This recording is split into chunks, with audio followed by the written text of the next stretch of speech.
Uh, Jim, you saw that, right?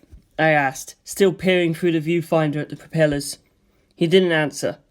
Hey, did you see it? I asked, turning around. Jim Graham's mouth was wide open, his eyes rolled back, and he was clawing at his throat with both hands. He was forcing fragments of sound out, but there was something stuffed inside his throat, preventing him from talking. What? Was he having a seizure? Jim, what's going on? I shouted. Jim's eyes locked onto mine, and for a second I had hope, and then he shoved his own hand all the way into his mouth, shoved it even farther back, grabbed something and yanked it out. His own tongue. Jim seemed too far gone to know that, and kept pulling with all his strength, stretching his tongue until he'd pulled it a good 30 centimetres out of his mouth. It was no longer just his tongue. He was now pulling out flesh that belonged inside his throat. But Jim wouldn't stop pulling. Hey! Jim, stop! What are you doing? What the fuck? What was he doing? I was starting to panic, but Jim didn't give a shit. He just grabbed the mess of flesh with both hands and pulled even harder, and everything inside came out like potatoes from the ground. One hand kept pulling while the other was squeezing everything that came out, and then I noticed that he'd even managed to pull out part of his own ribs, and I nearly threw up. Jim's eyes had rolled back in his head again, but there was blood coming out his eyelids and his ears and his nose, and he looked totally dead except his hands wouldn't stop moving. When his stomach and small intestines tried to follow his esophagus out, they caught in his jaw, but he tried to force them out anyway, and he pulled so hard his stomach ripped in half and his hand snapped forward, flinging blood and bits of organs in my direction. I turned quickly away, but they spattered across the back of my head and dripped down my neck, and this was so unbelievably gross I couldn't stand it anymore and puked all over my cockpit. Tears running down my face, I threw up every last thing in my stomach. Behind me, Jim's hands were still moving. He was now alternating hands, ripping out pieces of the organs jammed in his mouth, tossing them out into the air. My plane was about to crash, and what was happening behind me was so horrific I could barely think straight. For a moment I wondered if Jim and I should just plunge straight down into the ocean to our deaths. But I thought better of it. Fuck dying here. My mind cleared. Ever since the war started, there'd been a part of me that was okay dying in combat, that accepted the notion that there was honour in a death like that. But that was bullshit. Maybe there were places where it was worth dying, but this wasn't fucking one of them. I stopped watching Jim throw his insides out into the ocean. There was no time to let my mind be clouded by that madness. I faced forward, fixed my eyes on the rapidly approaching ocean surface and kept them there. Mixed into the constant sound of flesh being dragged out of him, I could hear a voice whispering, George, help me. Wait for now. The Starshooter's about to hit the ocean. At the last second I lifted the nose of the Starshooter, touching the wingless tail to the water's surface. Gently, softly, quietly, the Starshooter ran across the water's surface, water spraying behind it, and I gradually let the weight of the plane settle on the water until the floats on either side had touched down. If the sea had been flat like a mirror, it would have been an absolutely beautiful landing, but the waves rocked me, ram, thunk, and each blow forced me to yank my stick up and down, trying to soften the blows. In time we slowed down, and finally came to a stop. I touched down successfully. I took a deep breath, let it out, and then turned to see why Jim had gone silent. He was curled up in the round seat, not moving at all. There was blood all over the floor and seat and the plane around it. Bits of flesh were stuck here and there, clinging to the walls and sliding down the instrument panel. I stood up, reached over, and put my fingers to Jim's throat, checking for a pulse. There was none. He wasn't breathing either. He was dead. Staring at the body of my friend, I sat down on the armoured plate in front of the cockpit, wondering just what in the hell I could do next. I should have been celebrating the landing with Jim, but now I was all alone. The surface of the North Sea was dark. The sky was blue, the clouds high above, the breeze crisp but gentle. My second time adrift, I thought, but no, that wasn't quite right. The first time I hadn't even been born yet. Perhaps I'd listened to Mother's story a little too intently. It must have been very hard for her to deal with Vampire Dio while holding baby Lisa and hiding my father's head. But here I was, bobbing all alone. Which of us had it worse? There was no comparing our experiences and no point in comparing them. Mother survived her experience. Then I started wondering why it had even occurred to me to try comparing the experiences, and I realised it was because I was confident I'd survived mine too. Why did I think that? There could only be one answer. Lisa. I had her. I waited confidently for Lisa to get here, sulking in the sun. That made me sleepy, so I went to sleep. The sound of an airplane engine woke me. Vroom! The propellers woke me, but I didn't open my eyes. She'd come, I knew, and the satisfaction of finding out that I'd been right about came as a mild surprise, but got ignored because I'd been listening to engine sounds a while now and knew what they all sounded like. But this engine wasn't one I'd ever heard before. If it wasn't English or French, did that mean it was German? An enemy? I opened my eyes and looked up to see a hydroplane coming towards me of a unique shape I knew at once. I'd seen the designs for it pinned to the wall in his workshed. This was the motorizing, the plane Stephen motorized designed. As motorizing got low enough, Lisa clearly couldn't wait anymore and leaned out of her seat. No, wait. She straight up climbed out of it, holding onto the side of the plane with only one hand and foot, the end of her dress flapping in the wind for a second, before she jumped off about 5 meters over the water. Oh! My heart leaped to my throat, but she splashed down calmly, without much splash at all. She just slid along the surface of the water, kicking up spray as she killed her momentum, then stood up and came running across the water directly towards me. George, are you all right? As I gaped at her, vroom, the motorizing turned over my head, as if hesitant about landing. I looked up. The man in the cockpit lifted his goggles and met my gaze. I couldn't read his expression, but it was Stephen. 10 years older. He'd lost a little weight, and there was a harshness around his eyes, but he was the same dude I'd been into so many planes with. Stephen and I just looked at each other, making no attempt at greeting. We just made sure the other was alive, that we could each see the other, and that we'd be able to speak to each other again. Stephen lowered his goggles, and the motorized began slowly descending and touched down. How I felt as I watched this, I still don't really know. Was I mad at him for framing me for Kenton's murder, sad because he'd betrayed me, or honestly glad to see him again? And when I looked at Stephen and instantly thought that he was innocent after all, was that just because I wanted him to be? Since meeting John Moore Brabazon and getting into cars and airplanes, I'd had fun with a lot of different people, but even now I still tended to latch on to friends, which meant I might still be fixated on Stephen. George, you aren't hurt, are you? Thank God, Lisa said, throwing her arms around me, tears in her eyes. He'd brought her to me. He'd brought Lisa to me, so did that mean I could trust him? Lisa, I said. How do you know where I was? There's a Hamon master named Tom Petty. He can use Hamon to predict what will happen in the future. He can see the future? He's always right? As far as I know. So why did you do that for me? It wasn't free, you know. There's something we'll need you to do. But first you want to talk to Stephen, right? Did I? I was a little scared. It felt more like I sort of had to talk to him now that he was here. I'm sorry I just brought him like this, Lisa said, as if reading my mind. But this morning, Tom Petit suddenly told me he'd predicted you'd crash, and the only pilot I could get to fly me to a battlefield right away was Stephen. That meant Stephen and Lisa had been close by this morning. You seem close. What are you and Stephen up to? I'm sure Stephen will tell you. George, I know it's been a while, but you're still the only man for me. And with that, Lisa kissed me on the cheek.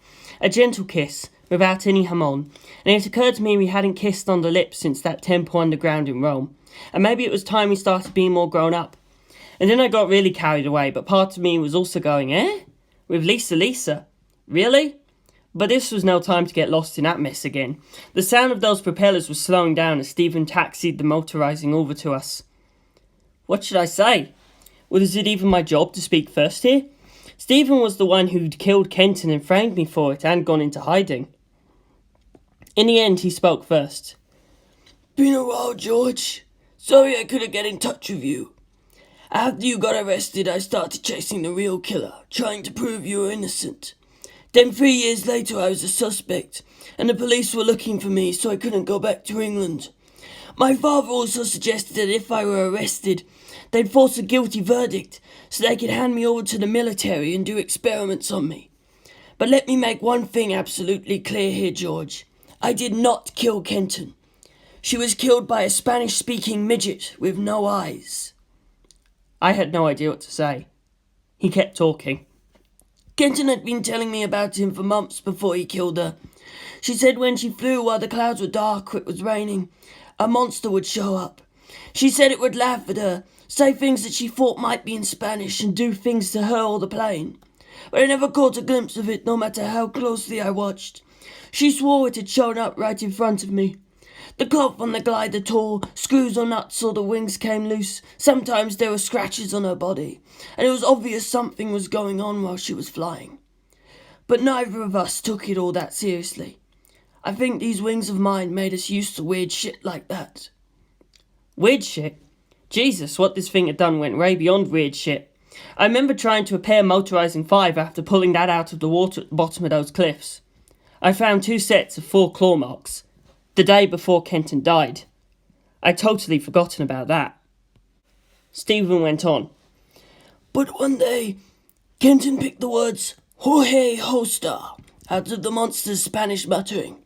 She thought that must mean you, George. She didn't know much Spanish, but she could tell what the monster was saying was insulting, maybe even a curse of some kind. And as your friend, she wouldn't stand for that. She got mad and yelled at it, and it turned its empty eyes on her and said, "You're going to die," in English, and then it vanished. That didn't scare Kenton at all. She just got mad and worried about you. She insisted we had to tell you about this the next time we saw you, warn you a monster was taking your name in vain and up to something evil. It was raining the next day, and she was called to the cliffs by someone using your name. But you weren't there and she was murdered, and you were framed for it. George, when I got to the cliffs, it was standing over Kenton with a knife in its hands. I saw it vanish over the edge of the cliff. A child with no eyes that spoke Spanish. The thing Faraday had seen that day in the motorized manor was what had killed Kenton. It had cursed my name. It had framed me for the murder. So I wasn't imagining it. So, what's this about you trying to bring Kenton back to life? Stephen nodded as if expecting the question. I told you. Truth is, we were looking into the possibility. But then Lisa came along, and I saw a real zombie. And I knew it would be an unforgivable sin to make Kenton into one of those horrible things. So we all climbed into Stephen's motorizing and headed for France. We had to leave Star Shooter behind and look for a chance to file a report about it and Jim's body. Stephen flew the plane and I sat behind him with Lisa on my lap, my arms around her. Her face was bright red and mine felt like it was on fire. Lisa and I kept talking, only partly to distract ourselves. I told her all about the rumours of the midget that had been running around the English air service. Lisa and Stephen both thought long and hard about this. At length, Stephen asked, "Did it say anything about you?" Nobody ever said anything like that. Very few people even mention it speaking Spanish.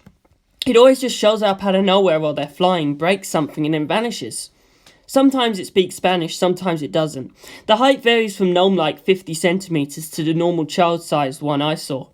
And lately the descriptions vary as well. Some say it looks like a lizard with giant ears. Others say it has horns growing out of its head. The only common ground is that it always has dark pits where the eyes should be. The descriptions vary lately. How many stories in all? Lisa asked. I couldn't even begin to count. Some days it appears in multiple places. Some people have started calling them gremlins. No idea where that name came from. In that case, there has to be more than one gremlin. Undoubtedly. I don't know what's going on with the French pilots or other countries, but the English are flying planes over the Channel and over the North Sea, and there are witnesses from all sectors. And these reports started happening all at once, all over the place? Or did it seem like they started in one place and spread out? Now that you mention it, I'm not sure. I first heard about it from someone who'd been sent from the Royal Aero Club to train with the Navy. Well, that was after 1910, right? Stephen asked. Kenton saw it back in 1905. These things have been in the skies over Westwood for years. When did you start flying? Lisa asked. 1903. Did you see it then? No, I think it was around March in 1905. That's the first time Kenton started talking about them anyway. March, yeah. George, you moved to England from the Canary Islands in February 1905. Lisa said pointedly. The implication there left Stephen speechless, so I said, and in October of that year, the evening Kenton was killed, he was in the motorised manor. Stephen nearly lost it when I told him Faraday's story. Why the hell didn't he ever tell us? Almost certainly because he couldn't believe what he'd seen. It was a child with no eyes, after all. And since I vanished immediately afterwards, Faraday dared not speak of it. That settles it. This thing's definitely after you, George, Lisa said. If it speaks Spanish, it must have followed you from the Canary Islands. A monster child with no eyes? When we finally reached France, the Hamon masters were waiting for Lisa, and they led us to their secret underground lair. It was close to the German border, right in the heart of the fighting, but the Hamon masters were all totally calm about it, as if it didn't concern them, which really drove home that they were fighting something else entirely. I handed over my camera, asked them to get the contents developed, and while we were waiting for that, I was introduced to a bald and petting man named Nyapoy Nyarang Tompati. The moment he laid eyes on me, he called me by name. Jorge Joestar! Nice to meet you, Master Tompati. You have entered my dreams many times now. To me it feels as if we've met many times before. It is an honour to meet you in person. An honour? I'm just a soldier. You are Jonathan Joestar's son? Oh, he met my dad? Instantly I became obnoxiously proud. I hear he was quite a man. Even as a severed head he was oddly impressive. But Tompati just laughed. A man? He was barely a man at all. He was a spoiled boy, weak-willed, not very smart, and prone to taking the easy way out. But he had a glimmer of courage. Jorge Joestar, it can be very difficult to summon even a modest amount of courage in the face of overwhelming fear. When fear left the rest of us frozen to the spot, trying not to piss ourselves, he had the wild courage to take one step forward and say something rude. And you seem to have inherited that courage. Eh? I was genuinely surprised. I could have begun to do what my dad did. Fighting one-on-one with a vampire that had just slaughtered a bunch of cops, throwing himself into a village where nearly the entire population had just been turned into zombies? No fucking way. Courage is not a thing that shows up in your imagination, Tompati said. It's something you squeeze out of yourself when face to face with genuine fear. Terror that leaves every part of you shaking like a leaf. I still was absolutely sure I had no courage. Since he was clearly offering encouragement, there was little point in continuing to deny it. Then I'll do my best, I said, and attempted a Tibetan-style bow, putting my hands together and lowering my head. Then I went to borrow a phone. I got in touch with the English Naval Air Service, gave my name, and was forwarded on. Jorge Joestar, where the hell are you? The man on the other end roared, to my surprise. I'd heard this voice before, but it wasn't the officer I usually reported to. I ignored his question and asked, Sorry, but who is this? You know who it is. I didn't. How out of it can the Joestar's only son be? He roared, and at last I placed the loudmouth. I guess I did know. Mr. William Cardinal. Sir William Cardinal, Mr. Joestar? Fuck. Oh, what was this prick doing here? Sir continued. As of today, I'm now the officer in charge of your unit. Answer my question. Where are you and what are you doing? Why did you abandon an injured companion and run off on your own? An injured companion? Who? Master Jim Graham. Don't you try and play dumb. Injured? You mean Jim's alive? Even though he'd pulled his tongue and stomach and intestines out and thrown them into the ocean? I told you not to play dumb, you coward. Jim Graham told us everything. You encountered 3 German fighters, surrendered immediately, abandoned Jim when he fell into the sea after shooting down 2 enemy planes, and left on an enemy ship. You thought Jim was dead, so you moved directly to spying for the enemy. Ha! You got a lot of nerve. What the fuck was he on about? We took out all 3 Albatross fighters, and Jim himself took 2 of them out. Either his memories are confused or he's deliberately lying, I said. Why would Jim lie? Why would he lie in a way that put me in a tight spot? It made no sense. No, I doubt he'd be lying. He'd lost his mind a bit, attempted suicide, and was quite badly injured. I can totally see the shock scrambling his memories a bit. Suicide? He got scraped up a bit when he crashed into the ocean, but otherwise he's in great shape. I didn't know what he meant. Pardon me for suggesting this, but it is your first day on the job. Is it possible you have Jim Graham confused with someone else? What? Are you mocking me? No, I'll have to talk to Jim when he gets back to the ship. No need! Graham's already here. Our plane's found him floating in the wreckage of the plane you abandoned. I'll put him on. Figuring this was better than having Cardinal shout in my ear any longer, I waited for Graham to come on the line. Jorge Joestar. It was definitely Graham's voice.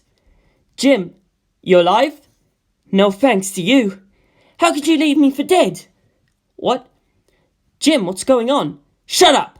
You're a disgrace to the Royal Flying Corps. I'll happily testify to you being a filthy spy. What? Hey, I'd never abandon you if you were alive. I genuinely thought you were dead. You thought I was dead, so you felt free to betray us, your friends and your country. What the fuck? Was this not Graham at all? Who are you? The friends you betrayed and left for dead, Jorge Joestar. The next time I see you, I'll kill you like I would any other goddamn kraut. Wait. He hung up on me. What was going on? I was still reeling when Lisa came over and showed me a photograph. It showed a child with no eyes, and just as I was starting to pat myself on the back for taking such a clear picture, Lisa said, You know this boy. Huh? I froze. Who? I didn't know any eyeless children, but that face did look familiar. Did you forget? There's only one Spanish child who really had it in for you. I was speechless. Your old bully, Antonio Torres, Lisa said. Real name Antonio Hightower. Seriously, I never imagined that discarded skin lived on as a zombie. Lisa went on. This explains a lot. How did the planes get damaged? The gremlins were hiding on the plane when they took off. Or the empty skin caught the wind like a kite or a flying squirrel flying to the planes. Or mostly likely both. It also explains why there were so many reports. Remember George, his mother abused him so badly his metabolism accelerated until she could peel off his entire skin every year, from his head to his toes in one single peel. If he's kept that power as a skin zombie, and is still growing new skin, then every year on June 16th, Antonio Torres is making copies of himself. The Torres case on La Palma happened in 1900. 15 years have passed, 14 skinning days, and the copies have all made copies, doubling each time. We now have 16,384 assholes running around, more than enough to terrorise the 800 pilots the Naval Air Service has spread across the Channel and the North Sea. Wouldn't you say? 16,384 of that terrifying shitbag Antonio Torres. I damn near toppled over frothing at the mouth. Lisa thought for a moment, then said, But from what you said, the stories about these gremlins don't describe them consistently. Some are super short, some had totally different features. Only thing they had in common was the holes where the eyes should be. Yeah. That might mean they weren't actually meeting a real Antonio, but were making up stories based on the rumours. How do you mean? When people are uneasy, they see things that aren't there, and not just illusions. They make it actually happen. Their fears manifest, and their plane gets damaged just as they were imagined. That doesn't seem possible. But it is. I mean, you and I met the same thing. When? In the underground temple in Rome. You remember that monster in the dark? The gorilla spider. I remember. But do you think that actually existed? Didn't it? Yes. But I mean, was it born naturally into this world? How would something like that evolve? Flustered, I remembered. Even then I'd thought that Lisa's emotions had summoned the monster. But nothing like that exists on the surface, and it wasn't something that should exist anywhere in the world. Yet it was there with us, underground. Then you believe our imaginations made that thing? Not just our imaginations. Like my father said, that thing's been in the temple, protecting the treasure all this time. So people must have gone in there after it any number of times. One after another they added to it, imagining what frightening things might be there in the dark with them, and it matched them, growing into a muscular spider with massive legs. Just remembering that monster was terrifying. It must have been real after all. And if human imagination follows similar patterns, that gorilla spider could exist in any dark place. You're seriously scaring me now. But those words got stuck in my throat, and before I could beg her to stop, Lisa kept thinking out loud. Human fears mingle with their imaginations, and in time those give birth to actual threats. Which explains one other thing. That church on the Palm in 1905, where all those villagers died together. Why? Because villagers who had lived through the Torres case were afraid something like that would happen again. And when they gathered together, their fears fed off each other, leading to them all dying together. When scared people gathered together, their amplified fear created the Mothman. But he didn't actually manifest. He was simply drawn on the walls of that locked room, as the last job of those who were dying. My consciousness blurred as I remembered those horrifying drawings, scribbled with the ash and blood of bodies as they burned. Lisa's voice grew faint, sounding far away. Humans have only just learned to fly. But now that they've created gremlins, I suppose from now on, any time scared people are flying, they'll be attacked by an eyeless Antonio. Amazing. I fainted. End of chapter 11.